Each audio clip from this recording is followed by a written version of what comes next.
And now we go to KCTV 5's Alan Shope. He's live in the Northland tonight where two cyclists found a woman's body. Alan? Yeah, well, what I can tell you is about 5:30 this evening, two area residents went for a ride on their bikes near 120th North and Eastern in Kansas City, Missouri. That's when one rider noticed what they thought was a deer lying in the wooded area just past the ditch. When they got off to investigate, they discovered it was a body and called police. The body is believed to be that of a white female between the ages of 20 and 30 years old, who witnesses say was fully dressed. Kansas City, Missouri police have just cleared the scene after several hours and are investigating this as a suspicious death. Right now, they say the cause of death is still unknown. I was able to talk to one of the bikers who was physically shaken and did not want to be shown on TV, but did recall what she saw. And police are asking for anyone with any information to please call the TIPS hotline at 474-TIPS. Reporting live in Northeast Kansas City, Alan Shope, KCTV 5 News. And even with all the snow, Meals on Wheels understands the importance of getting out in the community. They realize that 3 days is a long time for these residents to go without their meals. So the series is officially over. Nebraska winning 78 of the 100 games. I don't think this game is going to sit well with Bill Snyder long term on this one. 51,000 watched it. About 10,000 went home happy. Michael, back to you. And it's a long shift. Scott will spend more than 12 hours today driving up I-70 and I-35 looking to help stranded drivers. So after days of searching, the Conley family did eventually find a replacement set, but it was in a very unlikely place. They found. And here comes the spoiler. K-State loses this one 36-34, but it was a great game. Of course, Neil Jones will have all the highlights, maybe some post-game reaction coming up later in sports. In Shawnee, reporting live, Alan Shope, KCTV 5 News. Despite recent flooding in Weston, town residents are now dealing with the sudden death of a popular local businessman. As the water levels start to grow, so do the concerns in downtown Kansas City. Take a look at this Chopper 5 video today as the high waters from the Missouri River creep closer and closer to the downtown airport. After having a 47-year marriage and turning 110 years old, Francine confirms what most of us are learning: that getting old is never easy. Yeah, guys, don't expect Todd Haley to talk a lot about Matt Castle today. The Chiefs, of course, do not talk about injuries to the media. What he will be talking about today at his press conference coming up, in about an hour from now, he'll be talking about Brody Croyle. Croyle is no doubt the starting quarterback for the Chiefs on Sunday. The event, which always takes place during the Super Bowl week, has been a huge success. Last year, this event served 36,000 meals. This year, the goal is 50,000. And the question is, how should a coach act after the game is over? It's a part of football that we rarely see. Sean says you only hear about it when there's an issue. Now, rain or shine, this event is going to happen. It's way too big to cancel or postpone. Besides, if anyone can handle outdoor weather camping conditions, it's the Boy Scouts. And the tournament will run August 15th through August 21st of next year. Organizers say Kansas City is a great stop on their Midwest swing. And you won't have to cross the state to shop at Trader Joe's. You won't even have to cross the state line. That's because they're bringing two stores to the Kansas City area, one in the Ward Parkway Mall in Missouri, and right here at 119th and Row on the Kansas side. And they have. Now, the big push is to get more police officers around school zones before and after school. It's the first year for the mounted patrol on this beat, and it's already making a difference. And when they say opportunity knocks, they mean it. Come August, these volunteers will knock on every single door in the Kansas City, Missouri school district. And Animal Control says it's really not that rare that they get an alligator. In fact, they get one about every 6 months. They usually ship them off to area zoos. Omaha has taken 2 alligators from KCK. The district already understands this will be another hot topic issue, and that's why they've decided to hold several forums on pre-K. They want to establish who might be asked to pay for enrollment and how much it might cost. The goal is to have most of the snow cleared by 7 a.m. or rush hour tomorrow morning, but the big problem crews are dealing with right now is snow being sent back into the streets. Yeah, guys, some very exciting news for Kansas City Wizards fans today. They've got a new stadium opening next year, and now they've got a brand new name and a brand new logo. The reason? Well, simply marketing. Today, the team announcing they will no longer be named the Wizards. The new name? Sporting Kansas City. It's been 15 years with the Wizards as the team name, but for marketing and new fan interest, the team has decided to go a new direction. It's a direction that should target more traditional soccer fans. We really wanted to move in a new direction in the coming months. And the team also showing off the new superstar today. It's Mexican League sensation Omar Bravo. Much more with him coming up tonight at 10 in sports. Live in downtown Kansas City, Alan Shope, KCTV 5 News. It will take months for much of the cleanup to be completed along the Missouri River.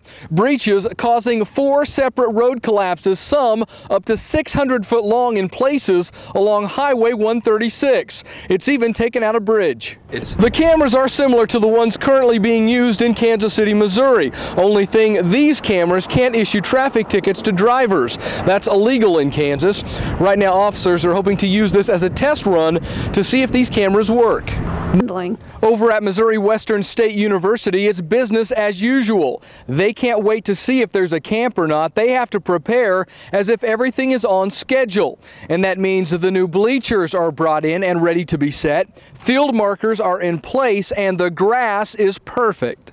And fans in Kansas City are ready for some football. In fact, over 7,000 of them showed up for a night practice last night up in St. Joe. And while fans admit Friday is just a preseason game, they say it's a game they're happy to see played. More health problems today for Shocker coach Gene Stevenson. Coach checking himself into a hospital last night for chest pains. Now reports are good. Coach did not have a heart attack and is expected to be okay. No word on whether he'll join the team in Southern Illinois. In the meantime, the team left by bus this afternoon without coach. The guys trying to forget about last night's loss to Kansas. After an 0-4 start, the Wichita Wranglers are slowly becoming one of the best Texas League teams. The guys hosting San Antonio this afternoon downtown. We like to call this the Businessman Special. Look, businessman. It's Kids Day out there today, all kinds of kids. This is kind of interesting. Look, the ball goes that way and the bat goes about 10 rows up. And it's not uncommon for these guys to work as long as 24-hour shifts. In fact, these guys will hit this lot 5 times today. Well, Michael, it was a very interesting look at morning practice today. The Chiefs getting ready for round 1 of the postseason with Baltimore this weekend and missing 2 of their 3 Pro Bowlers at that practice. Coach Haley lost that game. Baltimore has won the last 2 games against the Chiefs. At Arrowhead, Alan Shope, KCTV 5 Sports. Oh yeah, Michael, you know, going into this thing, I don't think anyone knew what to expect going into this game. You know, Kansas State 4-1, Kansas just 2-3, and both schools completely hammered last week. K-State losing to Nebraska. And Round says it's a situation that is only going to get worse if something is not done now. He says parents shouldn't be scared for their kids, but they should be angry. They should demand change. In all, 198 families will see improvements to their homes and benefit from the new funds. It's a yearly grant that's helping Kansas Cityans deal with these tough times. So I've done a lot of bills. But the idea goes farther than just finding payment options. The fair is also about showing folks how to save energy, thus making the bill smaller. Stuff like change out incandescent. Now it is the couple's 3rd child, but first one born without dad in the delivery room. That's something Mom says was tough to do. I don't think there needs to be any difference between me and anybody else on that field.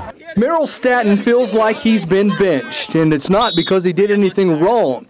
His wheelchair has been labeled a hazard to the players on the field. It's hurt me is what it's done. Speed. The Football and Cheerleading Club of Johnson County says it's okay for him to be on the sidelines. He's just got to stay behind the play, and another coach always has to be in front of him as a buffer to the players.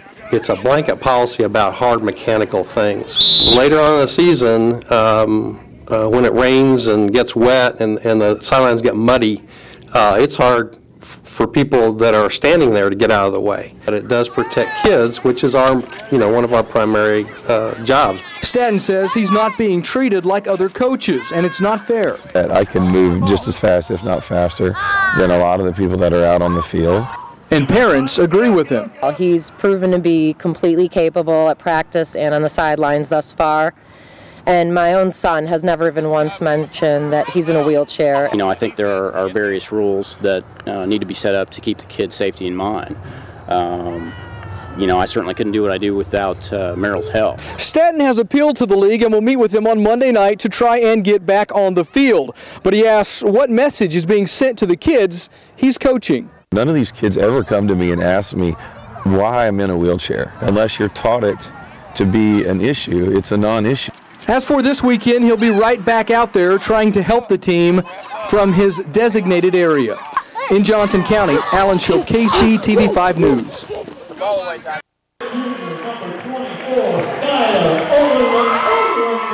When Lone Jack Jr. Skylar Overlander was in 6th grade, he was chosen as one of the top 24 basketball players in the country for his age. Take one look at his YouTube page, and you can tell he's talented. Yeah, kid can handle the ball, but Overlander has had to handle bigger things in his life. Skylar is homeless. At least he was, until a friend took him in. He deserved a break, so that's why we wanted to help him. It's just, you looked and you saw a smart kid, a kid that had all the potential in the world, and we wanted to help him realize what that potential. In 2003, the Kansas City Star ran a story on kids and poverty in Kansas City. Skylar and his mother were featured in that story. The two were barely getting by. And since that story, things got worse. My mom, she wanted to be a good mom, but with addictions, it's just really hard. That's where family friend Dave McCorkle came in. McCorkle had recently returned from Iraq, and after seeing what some kids over there were dealing with, he wanted to help. So he opened his door to Overlander. I'm really fortunate to have met such good people to where they're willing to take me in and put me in a better environment. I hope that he takes this opportunity and makes the use of this opportunity to be successful in life. I want to go to college. I want to be the first in my family that I know of to go to college. But Skylar has become more than just a new family member to this Mules team. His personality is to lead, and that's something his teammates say he does very well. He's a natural leader. He gets along with everyone. He just has control over everything. It's a message McCorkle hopes everyone will hear. He says there are homeless kids all over the streets in Kansas City that just need someone to believe in them. As for Skylar, he hopes basketball might someday be his ticket to a college education. And while that is still down the road, for now, that road seems closer than it ever did before. In Lone Jack, Missouri, Alan Shope, KCTV 5 Sports.